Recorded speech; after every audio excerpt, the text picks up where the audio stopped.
Hello everybody! Yes, I am here today. Today is the 28th of April. And so today we are doing a cover reveal for book 2 in my Games of the Gods series. Yes, it's a romance fantasy.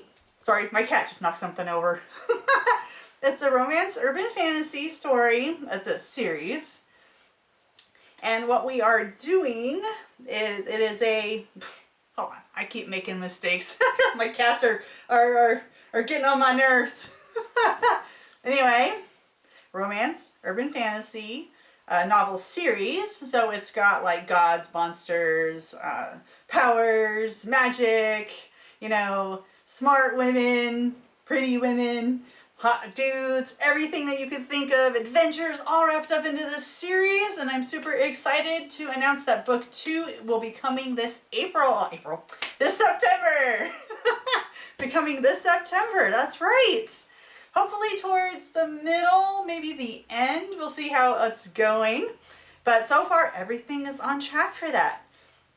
This is the first book, Starspark Games of the Gods, book 1. Today I am doing the cover reveal for book 2, and I'm also announcing the title for book 2. So here we are. I'm going to show you, since I don't have the books done yet, I made I got a printing service for the for a poster. Now, unfortunately, I picked the wrong size, but it's okay. It's like huge. I'm not even kidding. When I saw this, I'm like, oh my gosh, this is so big. No, I wanted it to look like this, you know, so it can keep in with theme, but I guess I didn't hit the right buttons or anything, and it came out wrong. So this is huge, okay? This is a huge poster. So yeah, all right, so here we go. Dun, dun. Dun, dun, dun. All right, are we all ready? Y'all ready for it? Ta-da! This is Starfire, book 2 for Games of the Gods. That's right, see? Look how pretty it is. Now the artwork was done by my very good friend, Miss Anna L. Spies over at Atraluna. You know, digital art and covers. You can find her online. I'll post links about where you can find her. If you have any you know, art needs, you should definitely go to her. She's definitely very skilled in her craft, and I am like super excited about this novel cover. Look at this. Look how pretty and shiny. Look how amazingly hot the guy is. Look how amazingly beautiful the girl is. It is just perfect. I love it. So what I'm going to do now, since book 2 is coming out in September, is we are going to trade places. Let's have some music for it. Dun, dun, dun, dun, dun, dun, yeah. All right. So I'll put this up here in background. Dun, dun, dun, dun. Ta-da! Hey. Yes. I'm super excited about this novel. It's coming out, and there is just so much involved in this. It's a little bigger than the first book. Here we are. See, here's the first book. You know, it's a pretty good size. You got about like 300 pages, maybe a little bit less, including all of the intro things. So, like, you know, all my artworks and stuff, and then you have the, like, a map in here, which is pretty fun to put in. Now the second book is a little bit bigger, so we're gonna go probably this big. I'm thinking it's gonna be around 400, because it's, you know, 100,000 words more than the previous one. But there are reasons why it's so big. It has nothing to do with how the plot moves. It actually moves pretty quickly. But book 1, where we ended, if you've already read it, if you haven't, there are some spoilers coming ahead, so if you don't want to hear it, you can like plug your ears, la, you know, until I get to, because from now on, this spoilers will be coming, because I'm now letting you all know about book 2, which will be coming out. So, at the end of book 1, We had Ivan and Kyra. Kyra is a star of the gods. She has all of these mystical powers that she doesn't want. She doesn't want them. But she and her guardian, it's not like a parent or anything, but it's her boss, someone who's supposed to protect her and train her in the ways of the star of the gods. And they get swept away by a vortex. And where we last left them, they were waking up in this strange place. You know, it was a temple of some sort, and all these strange men came in, and they got arrested. That's where we left book 1. Now, book 2 takes off from that point. And there's lots of adventure in here, lots of, you know, all kinds of fun, you know, fun times. Yeah, fun times. There's lots of romance and you know, it's really cool. I will be hopefully reading a little bit for you, a little teaser. Now it hasn't gone to the editor yet, so some things might change a little bit. Not the content, but it is it's pretty, you know. I mean, not first draft. This is far from the first draft, but you know, the draft that's not finished. There might still be some mistakes in it, but hopefully those will all get corrected before September. So, mistakes that I make, because, you know, grammar is definitely not my strong point. No, definitely not. But we all do our best, and that's why we have editors. But anyway, book 2. So they are somewhere strange, unusual. They have no idea what happened, how they got there. Just some weird vortex taking them somewhere else. And it's quite daunting, the world they now will have to navigate. I'm also going to let you know right here that since you are in a different world that is very Earth-like, you will have words in here that have been misspelled on purpose. Okay, I did it because I thought it would be funny and fun to name, like, you know, like if you have a cow, like, you know, cow's usually spelled C-O-W, but I spell it with a K instead, so you have K-O-W. It's just kind of fun. I thought it gives it, like, they have their own language that's similar to ours. You know, they're just in a different world, so try to keep that in mind, that if you see things that are misspelled, it's done on purpose. I'm really not that bad of a speller, especially if I have spell check, so yeah. And it has seen editors, so that's just what's going on here. So what I'm going to do now is I'm going to read you a little teaser. I had to print it out because, well, the book's not available in book form yet. It's only in picture form. But here we go. You ready for it? Hopefully it's not too long. I printed everything out so that y'all can hear and listen for it. So, here we go. Starting now. So, you got, this is from the first chapter. Okay, I didn't want to give anything too much away for the story because I want you all guys to enjoy it. So, first chapter. Okay, panic spread. Nothing would ease her heart from hammering a threat to explode from her chest. The urge to try and run away attacked her like never before. She and Ivan were surrounded by what appeared to be soldiers. These bulldozer-sized men made escape impossible. They didn't do anything wrong, so why were they being treated like criminals? This has to all be some kind of strange dream. Kyra glanced up in trepidation at the sky so blue, not a cloud in sight. Although it was sunny and steaming hot, inside her, however, a storm was brewing. Her heart caught in her throat at the gargantuan structure of white stone, arched in flat roofs with massive thick columns tall enough to kiss the sky, leaned over her in intimidation. This sprawling palace stretched out over the grounds like arms spreading wide as if awaiting an embrace, and casting dominating shadows over her. Elaborate gardens and rushing fountains of crystal blue water and statues of animals so detailed their chiseled faces and bodies were so lifelike they could spring to life at any time, not unlike gargoyles. In trying to keep from going insane to figure out where they were, Kyra needed to focus on something other than the soldiers that were in step with her and Ivan. Her chest hitched at the terror burning inside. Human figures flittered about, similar to bees darting over flowers. From the groundskeepers tending to gardens of bright flowers bringing a sweet scent to the air, to the people in pristine whites, others in colors, going in and out of different sections of the palace. There were no obvious signs of any mystics here at all. Swallowing a nervous breath as rows upon rows of lion statues lined the pathway she and Ivan were crossing, their feet padding across flat yellow and white stones of all shapes and sizes. Yes, I must be asleep. I had to have hit my head and I'm knocked out. That was the only explanation her mind came up with that made any sense.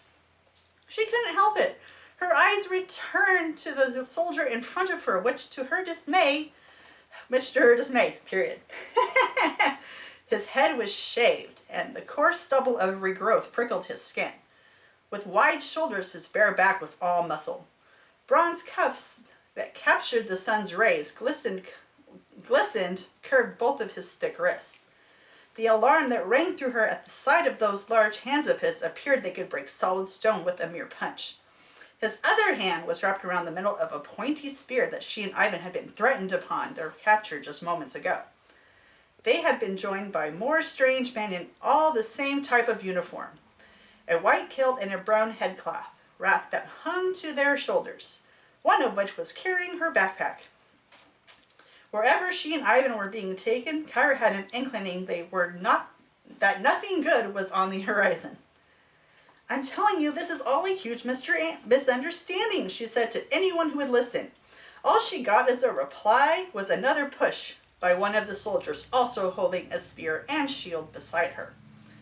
She and Ivan were being led up white stone steps of a massive structure that was as tall as it was wide and similar in appearance to the palace.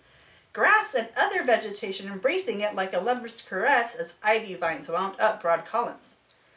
Each column flowered out painted golden palm leaves at their connection points to the roof. Kyra hesitated in her step. Keep moving, a man barked and slammed his palm against her back with a hard shove forward. Hey, she spun around at the audacity of being touched by someone she didn't know. Several of the soldiers held their spears up to attack if she chose to act. She lifted her hands, displaying her surrender. She had no idea how to fight these men, even if she wanted to. The soldiers, prompted by the threat of being impaled, continued moving and jabbing their spears at them. Kyra obeyed, as did Ivan. These men will not listen to us, Ivan said near Kyra's ear, eyeing the men next to them who struggled with the weight of her silver-bladed and gold broadsword. One of these men had a hefty grip on the sword's golden handle, with its knuckle guard weaving out like ivy vines. The men were dragging it along the ground, making grunts and other noises, the tip of the sword's sheath scraping against the stones that Kyra noted was grating on Ivan's nerves.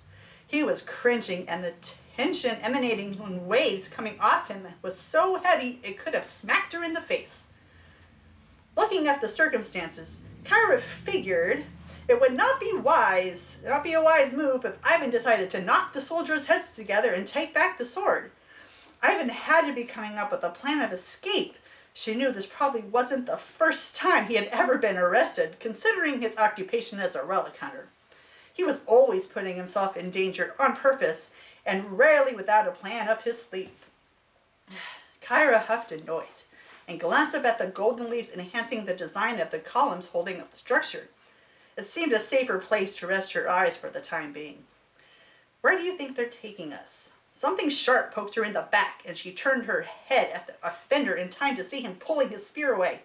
Watch it with that thing, will ya? The man narrowed his eyes at her. Silence, he ordered, his voice gruff. He was at the ready to attack. A pair of tall, wide, thick doors with large iron rings for handles barred the way before them. Two more soldiers, similarly dressed with swords against their hips, stood guard there, their spears held upright in their hands. "Let me in," a man with a full black beard who sounded like he was in charge demanded. "What business do you have?" one of the men at the door answered while taking a look past him and at Kyra, his dark brows meeting together in curiosity as he scanned her up and down. He then looked at Ivan, giving him the same once-over. "I am Captain Bomani, and you will do best to move out of my way." The bearded man leaned closer to the guard. "I found these thieves lurking around. Look at the state of their fashion. I believe they are dark spellweavers, spies, if you will, in league with the evil one. They were found in the palace's private temple. They were so obvious in poking their noses around where they do not belong. They should be brought to Pharaoh's attention." "Spies? Are you positive?" The guard at the door looked at Kyra again, then another suspicious glance at Ivan. "I mean, they do stand out quite a bit." In an unnerving and unwavering firm expression, the guard at the door continued to regard them. "Are spies not supposed to bring attention to themselves?" "Do not question your captain. I am certain this time," Bomani replied. The guard blinked at him and gave him an agreeable look. "Very well. It is your neck, after all. Wait here. Our pharaoh is currently in the middle of handling negotiations with the court families. Let me see if he can spare a moment for your imagination." He grabbed the thick iron ring and pulled the door open just enough for him to enter, the door closing with an echoing slam behind him.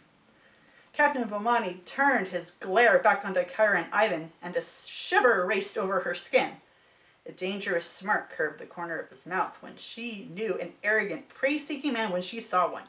With that sure look he had plastered on his face, it was clear to her the man had thought for certain he had caught criminals. "I shall get all the credit for the capturing of you spies. You will regret setting even one toe in my jurisdiction." At how wrong he was, Kyra's jaw dropped open in alarm as her anger soared. "Great, a cop with a god complex," she murmured to Ivan, who rolled his eyes, shaking his head. Kyra, in her frustration at this whole situation and the fact she and Ivan were being ignored, thrust her fisted hands in the air as if she intended to pop him in the face with them. "Listen here, you. We haven't done anything. We are innocent of what you're accusing us of." Ivan's eyes were narrowed in a menacing glare that mirrored Kyra's. The door creaked open and that same guard stuck his head out of the room and signaled for Captain Bomani to approach. "Just so you know, he's not pleased in being disturbed for this. So you had better make this good, my captain. You cannot afford another foul-up." The man was grinning. "I am sure of infiltration this time. You can even bet on it." Captain Bomani sneered at the doorman just as the heavy door was pulled open. He turned around and signaled for them to enter the room. "Oh, trust me, we have. I bet 10 silver auras against you," the guard snickered, and the captain's eyes shrank into angry creases. Once again, Kyra and Ivan were pushed. Stumbling forward, Kyra had just about enough with all the handling of her person. "Quit with the shoving, will ya?" she yelled back at the man who continued to push her around. It was obvious that these men did not plan on listening to her anytime soon. The two of them were brought through the doors. The tiles beneath her feet, or beneath her white shoes, were soft, with light blue splashes every 3 or 4 tiles. Lifting her head, she found herself in an immaculate throne room. Sheer white drapes hung over archways that framed the doorways that led outside, which dangled strings of crystals. A light breeze brushed through them. Otherwise, the room was warm and the scent of pleasant spice tickled her nose. "This had better be important," said a striking voice that made Kyra's eyes go wide. The sound of his deep voice was so familiar that it brought many memories to the surface of her twisting brain. She pivoted around so slow just to be sure her mind wasn't playing tricks on her. Her head throbbed again. Her brain didn't want to accept what she was looking at, and it surged like she had been electrocuted. The person who was 8 steps above her and Ivan, seated on an elaborate gold throne, had short black hair. He was impressive, rippled with muscle like he had been sculpted from the finest bronze stone. Her face flamed at the familiar sight of this real figure. There was a gold and jeweled collar around his neck. Otherwise, his broad chest was bare. Her eyes caught the glimmer of gold cuffs that snugly fit about his wrists. A white linen kilt around his waist was held up by a bejeweled belt. As much as she wanted to stop ogling him, her eyes had minds of their own and traveled down the length of muscular legs to sandals of golden-hued leather that hugged his feet. The man was slouching on the throne, looking relatively bored while two women were fanning him gently with fans made of fluffy and colorful long feathers. He looked just like the spirit tied to Amun-Ra's medallion piece, and then, wait, this doesn't make any sense. Nerves shook Kyra. This isn't real. This is just a dream or a joke, right? She said, quiet enough for only Ivan to hear. She yelped when Ivan reached over and pinched her arm. With a sharp twist of her head, her glare blasted him. This is no dream, Kyra. He gestured towards the throne with a nod of his head. And I promise this is not a joke. I do believe that's the living form of Anen sitting up there. He lowered his eyes away from the man, which means he doesn't know who we are here. If that's Anen, as you say, and not my imagination, then this means we were taken back into... something sharp poked her in the back, cutting her off, and her head whipped around to the offender. I said, cut that out! She said through gritted teeth, her anger boiled hotter. There was an annoyed groan from the regal figure directed at Captain Bomani. You disturbed me for these foreign citizens in strange fashion.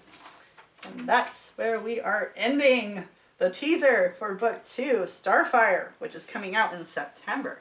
If you want to know more, pick up the book, or pre-orders will be available. It's probably starting in June, I will say, hopefully, if everything goes according to schedule and my plans.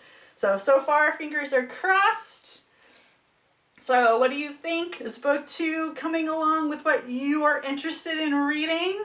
If so, you might, this series is a little spicy, but not directly. It's more of a slow burn to a scorching spice, I guess.